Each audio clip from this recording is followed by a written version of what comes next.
Welcome to Divorce and Beyond, a podcast about navigating divorce and what comes next. I'm Susan Guthrie. I'm a divorce attorney and mediator, and for more than 3 decades, I've helped people navigate divorce with clarity, strategy, and compassion. Each episode offers practical insight into the legal, emotional, and life decisions that shape your future. So let's get started.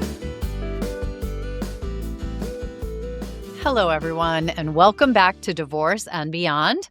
I'm your host, Susan Guthrie, and if you have been a listener for a while, you know that every week I either sit down with a guest or bring you a solo episode to help you move through your divorce and into your beyond. Well, this summer, I'm going to do something a little bit different, and I want to explain to you why.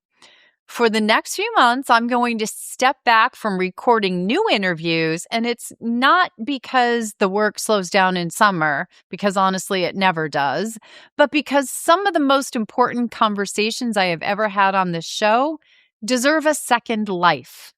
We have so many episodes, over 450 episodes, that things get lost in the archive.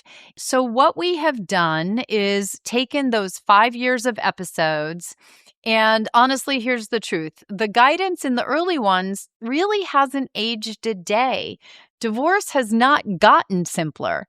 The questions you are asking at 2 a.m. are the same ones my listeners have been asking throughout the run of the show. So what I did is I went back and pulled the episodes that matter most, the ones listeners still email me about, the ones that change how a person walks into this process, and I organized them the way your divorce actually unfolds. So I'm going to be releasing one every other Monday all summer long. The first 2 are about mindset and building your team. And I've said this before on the show, but hear it right now.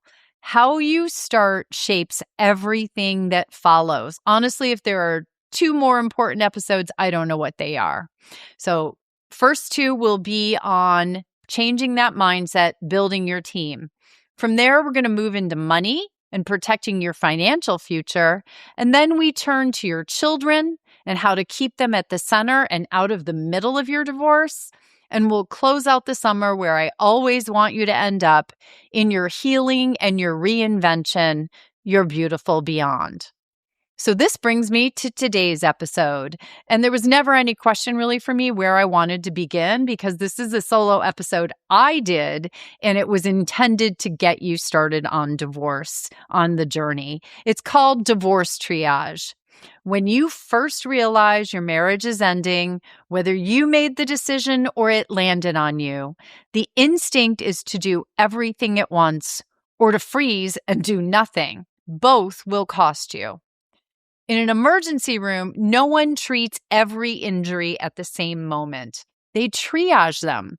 They stabilize what matters first, and divorce works exactly the same way, and almost no one will tell you that. In this episode, I'm going to walk you through who to call first and why, how to steady your emotional, financial, and legal footing before you make a single big decision, and why a lawyer, believe it or not, is not always your first phone call.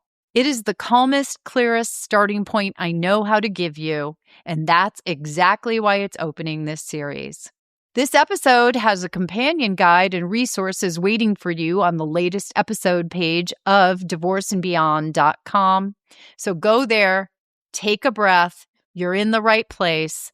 Let's begin with Divorce Triage.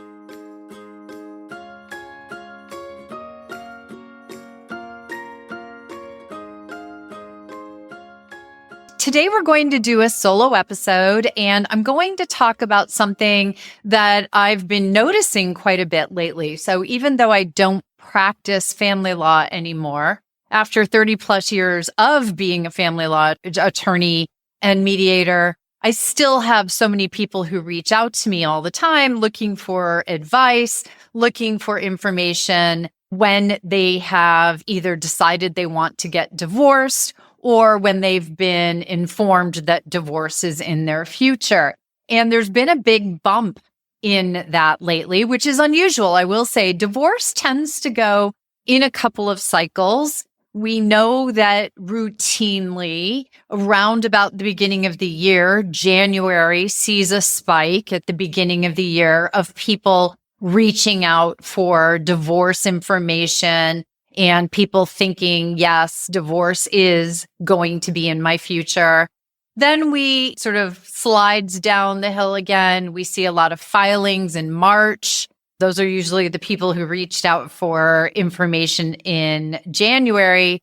And then, as we get into the summer, it gets very quiet. But toward the end of summer, we start to see a spike in outreach again.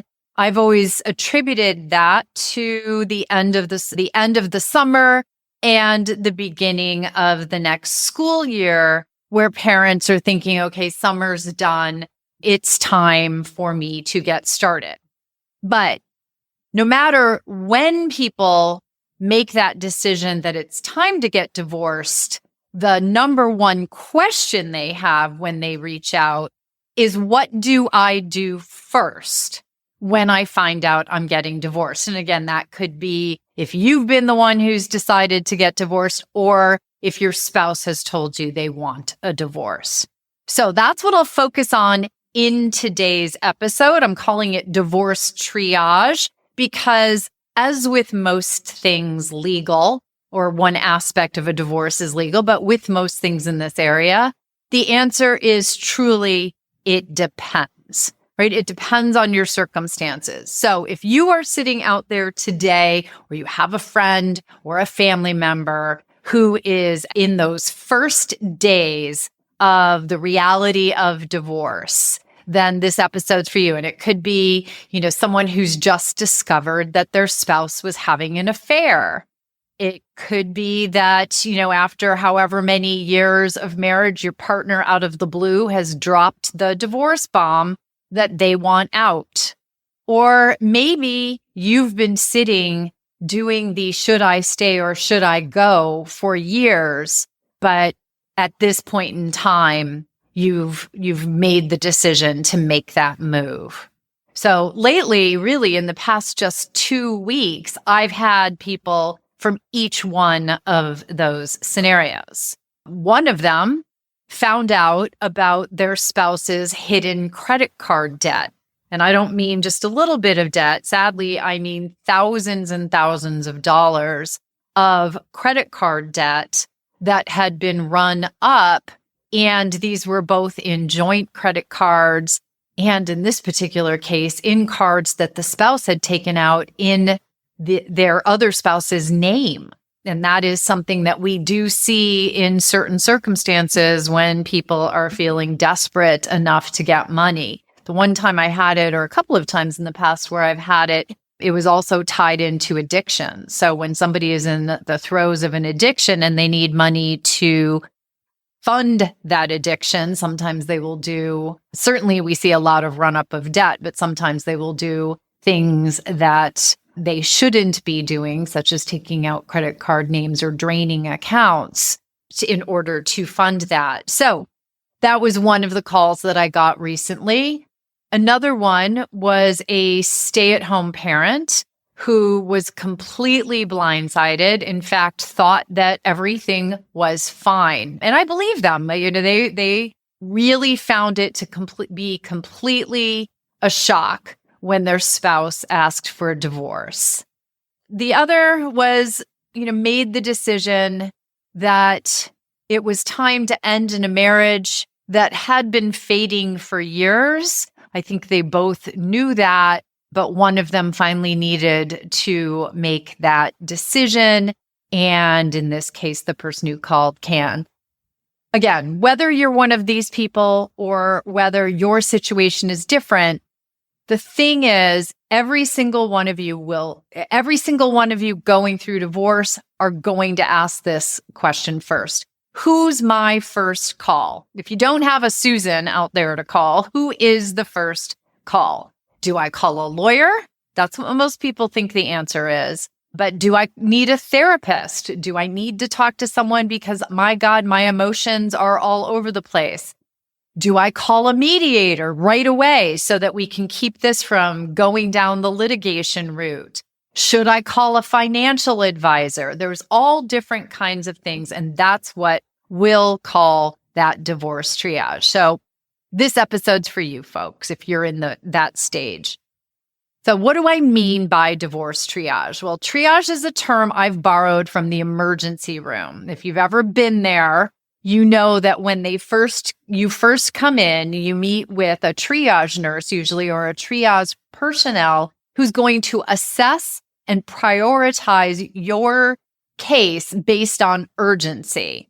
It's actually a good thing if you end up sitting and waiting in the emergency room for a while, because it means that your case is not urgent. If they whip you into an exam room and doctors come running like you see on TV, that's usually a bad sign about your health. But that's the same thing that I need for you to do when you're facing divorce. You need to assess your situation and prioritize who you reach out to based on the urgency and the needs in your particular case. So when a crisis hits, whether it's emotional, legal, or financial, you do not need to solve the whole thing at once. You just need to take the right first step. So take a deep breath and think about that, because people often feel very panicky in this phase. Again, just like when you're rushing into that emergency room, you just need to take the right first step. So think of this like a trauma response. You want to stop the bleeding, you want to stabilize the patient, and then you begin long-term treatment. So today we're going to walk through how to do that for your divorce, how to figure out who you call first, and as you move along, how to build the team that will carry you through this chapter of your life with strength and strategy. So let's talk about the divorce support team. I'll start with a who's who, a big picture. These will be the core players that you might need on your team. And part of what you need to do is assess who you need.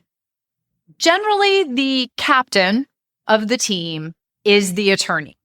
I want you to understand though, that unless they are an attorney with additional special skills, the attorney is there to handle the legal aspects of your case.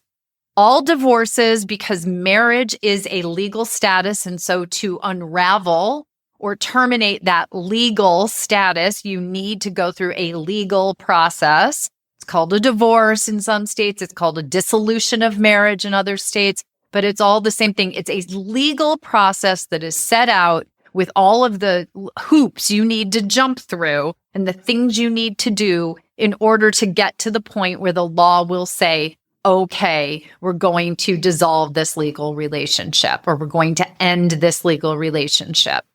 The attorney's there to advise you on your rights, your obligations, and what the law is in your state and how those things apply in your case. They can also give you legal advice, things along the lines of, here are your options. You may want to consider this over this. Or in my experience, this may be better for you than that. All right, so that's who the attorney is. You then will have, hopefully, if you're going through an uncontested or you want to have an out-of-court divorce, you may have a mediator. That is, if you're hoping for a cooperative out-of-court process, a mediator is there to help both you and your spouse to reach agreements. They aren't there to advise you. Remember, the attorney's the one who's there to give you legal advice. There will be other people who can give you other kinds of advice. The mediator is not an advice giver. That's the number one thing you need to know about them. They are neutral.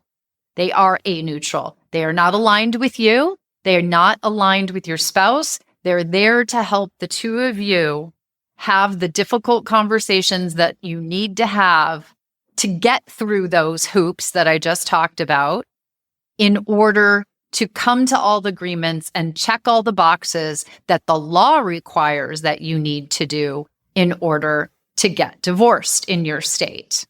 The attorney can work alongside a mediator to be giving that legal advice on your rights, your obligations, and the law in your state, right? So they work together, but the mediator is guiding both of you. Another key player, and if you've listened to my podcast and all of the 370 plus episodes that we have out there, I say this often. The next person is one of the first people to consider hiring, and that is a divorce coach. You should think of this person as your emotional and strategic thinking partner. Your divorce coach is there to help you stay grounded, make informed decisions, and manage communication with your spouse. Okay, this is a really key, critical role because I want you to, if you're out there listening to this episode and you are in that, what's the first thing that I do about divorce, or even the early days of your divorce, I can almost guarantee that your emotions are all over the place, right? They are jumping around. You're upset, you're sad, you're scared, you're angry, and you might be all of those things in the space of 5 minutes. And that is normal, very normal. It is a difficult process. There's a lot going on and a lot at stake. Here's the problem. When you need to make all of these important decisions that you're going to move through in the divorce, all those boxes that I said you need to check, you don't want to make them as you're jumping around between emotions. You want to make them when you are able to control those emotions, and you want to think about how you're putting all of those agreements together in a strategic way. And that is what your divorce coach is there to help you with. A good, certified, well-trained divorce coach is one of your key players in the divorce. But you may also want to have a therapist. I've mentioned that the divorce coach is there to help you with your emotional balance, but a therapist can be there to help with you as your emotional support system, which is especially important if you are navigating trauma, betrayal, or if you just need help staying centered beyond, say, maybe that initial emotional explosion at the beginning of the divorce. I always say that if you are unpacking more than the average person, if this is bringing up trauma bonds, if you have been betrayed, as the people that I mentioned at the top of this episode, your spouse ran out and ran up a bunch of debt. They had an affair on you. They've lied to you. They've tried to turn your children against you, whatever these things are. Understand that that type of betrayal of trust, you may need to work on that with a therapist, with someone who is trained in helping you. And it's better to start with that therapist during your divorce process, again, because you don't get to say, I want to put a pause on making decisions right now so I can get myself pulled together and then I'll make these decisions. No. Unfortunately, the process continues to roll whether you're ready to deal with it or not. And that's one of the things that happens in divorce, right? When the paperwork gets filed or when the process gets started, a third entity, which is the state that you live in and the legal system in which you are getting divorced, takes some control over your case and starts telling you that there's a timeline that you've got to start paying attention to. So a therapist can be a really critical, key player in your divorce team. And then last, but certainly not least, and I truly mean this, you very likely, if you have any financial issues, I always suggest having a financial advisor or a certified divorce financial analyst, a CDFA. This is critical if money is a stressor or an issue. And that's whether you have a lot of money or complicated finances or very little money. People don't understand that, but the less money you have, the more important it is that you have some advice on saving as much and protecting as much as possible and budgeting for the future. They are going to help you understand your financial landscape now and prepare for your post-divorce future.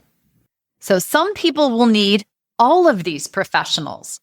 Others may only need 2 or 3 of these professionals.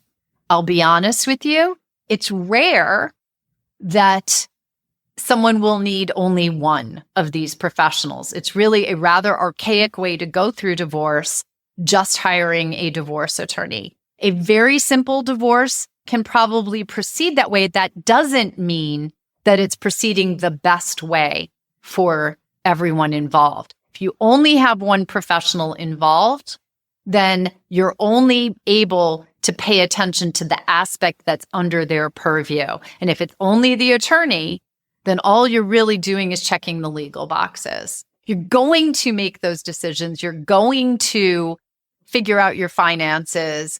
You're going to do it all without the strategy and support and the financial advice and the emotional support of the other team members, the divorce coach, the financial advisor, and the therapist. So who do you call first? Who do you call first? I'm going to do this in the form of some of those real life examples. All right, so that it gives you an idea. So see which of these sound most like your case, what's going on for you. Let's talk about the first one. And sadly, this is a really common one. So that's why I'm starting there. And that is the affair discovery. So you have found out somehow that your spouse is engaged in an extramarital affair or is having a relationship with someone outside of your relationship. So this person is in deep emotional trauma, and they are generally spiraling with questions, anger, and grief. Emotion is high. The ability to think is very low. That is not your fault. Betrayal is an awful experience to go through. It is a trauma, and it is not something you can pull back from easily. So I generally would recommend in this case, in the triage, that your first call should be to a therapist or a divorce coach, someone who is going to help you ground yourself emotionally before you make any big decisions. And that includes hiring an attorney. So here's what I often see is you find out your spouse is having an affair and you run out to hire the biggest, baddest bulldog attorney that you can find because you are angry and upset. And then as you start to get your emotions under control, you start to see that perhaps that attorney isn't the one for you, but they were hired at a time when your emotions called for that kind of attorney. So you will generally make better choices on your other team members if you are in a time of trauma, if you have the help of a therapist or a divorce coach as quickly as possible upon finding out about the affair. Now, the next case is the financial betrayal, and this one is pretty similar to the adulterous affair. There is not much difference in how your emotional system is going to react to any kind of betrayal. And a financial betrayal can be as bad, if not worse, because it has long-lasting financial repercussions beyond the moment in time of finding out your spouse is cheating. They're not just cheating on you by having a sexual relationship or a relationship with somebody else, but they also have hurt your family's financial future. So in that particular case, I'm not going to say don't get a divorce coach or therapist, but many times getting your financial expert or a divorce-focused CDFA in there, that is going to help you assess the scope of the issue, right? Remember when we talked about triage, we were talking about assessing. And they can also, where possible, help you cut off the bleeding, I'll call it. Help you get those credit cards closed, help you shut down the accounts that need to be shut down. Find out what the issues are before your spouse has the ability to hide all of the statements and all that. In this particular case, getting the financial expert working on the triage and immediate relief can be helpful. Then you're going to consult with your attorney to understand how this type of debt and how it was accrued is another element, how that might be treated in your state and the best way to proceed. And if there are any legal things that should be filed immediately. But getting your financial expert up to speed as quickly as possible can be critical. Now, that other case that I talked about was a blindsided stay-at-home parent. Also, sadly, not an uncommon situation. And this is generally, we still see many cases where we've had one parent who gets out of the workforce and stays at home for a number of years, raising children, caring for the home, contributes non-economically to the family, but they are not bringing in an income of their own. And so often they have no idea in that moment of being told that a divorce is happening. They have no idea what to do next. And I will tell you right now, for many people who are in this category, fear is the most predominant emotion. And it can be honestly, almost paralyzing, because there's no ability usually for people to see a way to go out and instantly start earning enough money to give them the security of knowing that they'll be able to take care of themselves. So they feel very dependent on someone who is now trying to divorce them. And that can be difficult. So who's your first call there? I'm going to say again, a divorce coach and an attorney, depending on how sudden and aggressive the situation feels, right? I think a divorce coach is going to really help you get your feet under you and manage that fear. But you may have situations where your spouse, who's the income earner, is going out and doing aggressive things legally, draining bank accounts, shutting off your access to credit cards, doing things like that. If that is happening, you will also want to get to an attorney right away. Now, here's one good tip.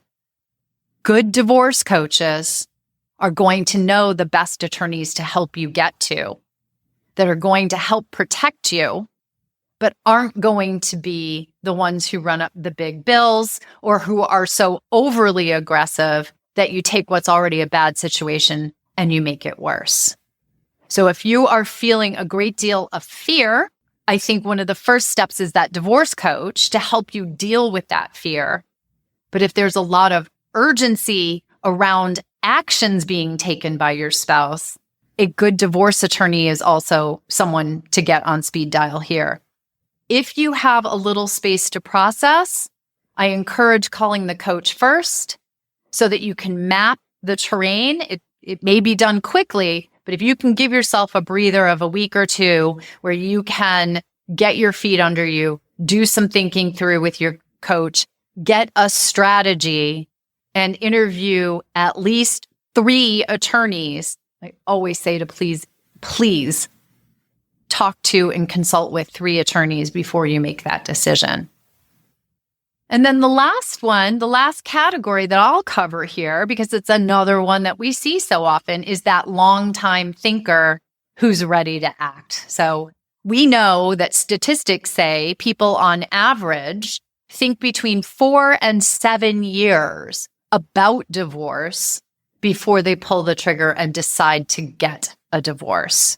And generally, that is the woman in the relationship or the wife. We know that wives, more often than husbands, are the ones who file for divorce. It's over 70% often filed by the wife. Now, in same-sex marriages, that doesn't apply, but we still almost always will have, almost all cases of divorce, we'll have one party who's been thinking about it for a long time. They've been emotionally processing for years. They've been reaching out for information They've been thinking about in the back of their head, what does divorce look like? So they've moved forward in the continuum emotionally and probably on their education about divorce. They're the opposite of that person who gets blindsided. This person has some clarity, but now they don't know what process to pursue. They've probably done the research. They know that there's litigation, mediation, collaborative, sit down at the kitchen table. But here's the one thing they don't know. What is their spouse who they've just dropped the bomb on? What is their reaction going to be? So for this person, I say the first call should probably be a mediator or a coach to help explore options for how to move forward with intention, control, and so that you are moving in a way that doesn't unintentionally ramp up the emotion on the other side. There is going to be a higher level of emotion in your spouse that you have told you want to get a divorce, but you need to proceed in a way that tries to keep the equilibrium as even as possible. And I find that having a coach to help you work out that strategy and a mediator ready to go as a neutral who's going to support both of you in your process is generally a way that can help you move forward with that intention and control while your spouse works through some of the emotional content that they are probably feeling. That's the type of thinking that you need to do when you know divorce is in your future. It is strategic thinking. It is going out, finding out what professional band-aids you need for the injuries you have, and hiring those professionals in the order that you need them. You want to take the time to take a deep breath and think about which of these categories you fall into. And then as you triage that, explore the professional that is going to help you move forward in the best way.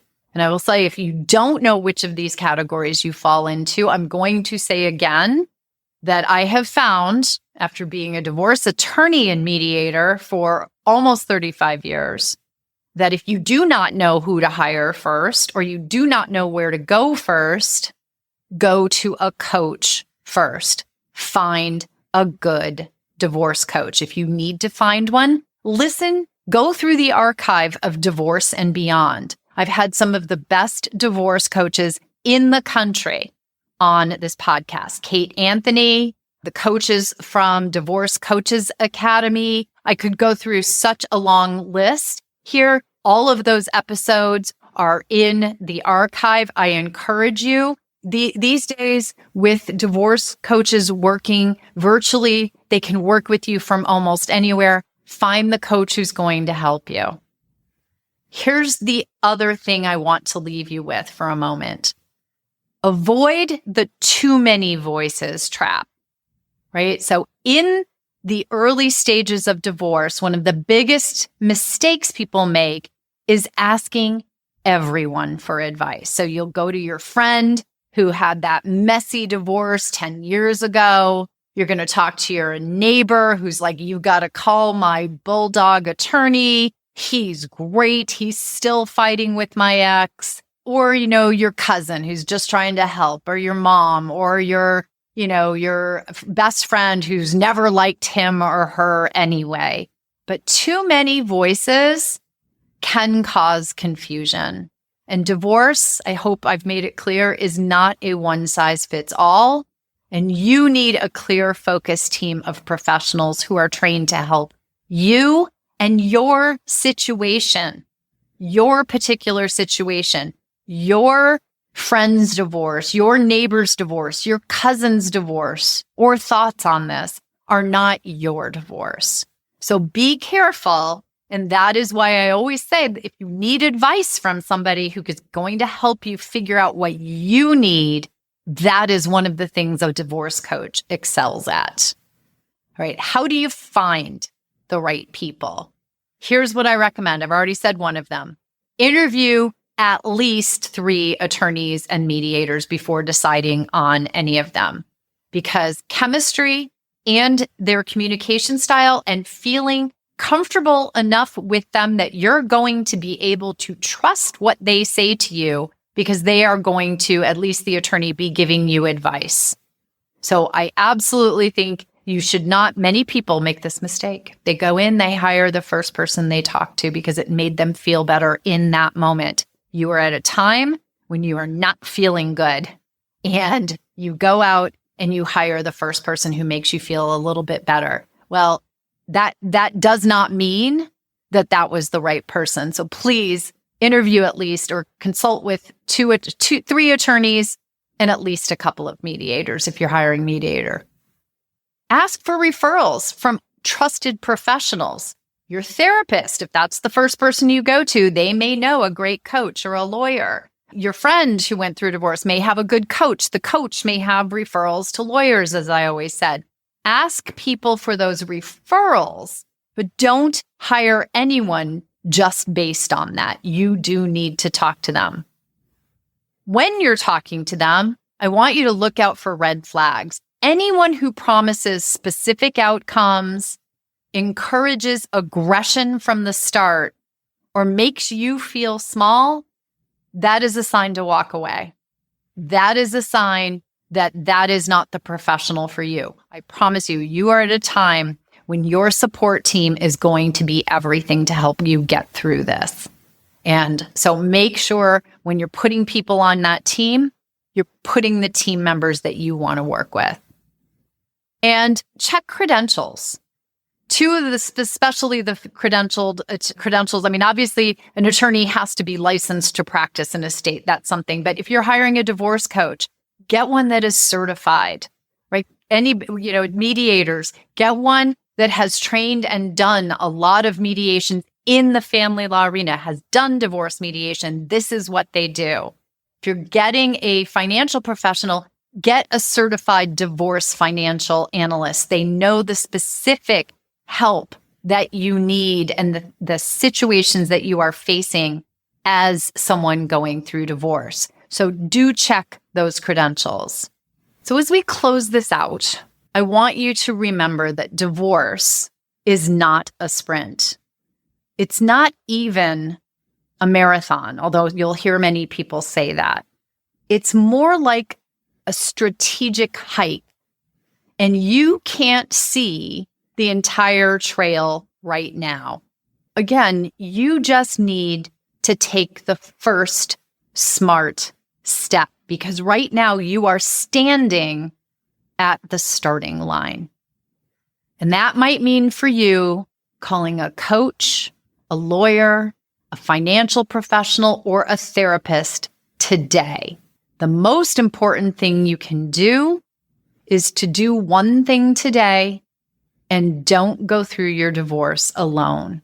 But take the deep breath, do the triage review, make your decisions strategically and as calmly as you possibly can. And if that is hard, the go-to is always to get a divorce coach to help you to make the rest of the decisions. So one golden nugget for this episode, everyone. Divorce is not a DIY project. The first decision you make, which is who you're going to call, can shape everything that comes next.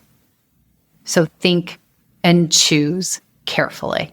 Listeners, if this episode resonated with you, please share it with someone who might need it right now. And don't forget to subscribe to the podcast, and please leave a review if you haven't already. It truly does help others find Divorce and Beyond. If today's episode helped you see something more clearly, take a moment to reflect on one insight you can carry forward, one decision you can approach differently, one next step that feels more grounded. Divorce is not a failure. It is about facing reality and choosing a healthier path forward for yourself and your family. You can find show notes, trusted divorce resources, and expert guidance at divorceandbeyondpod.com. If this episode was helpful, follow the podcast and share it with someone who may need support right now. I'm Susan Guthrie. Thank you for listening, and I'll be back next time with more clarity, insight, and support on Divorce and Beyond.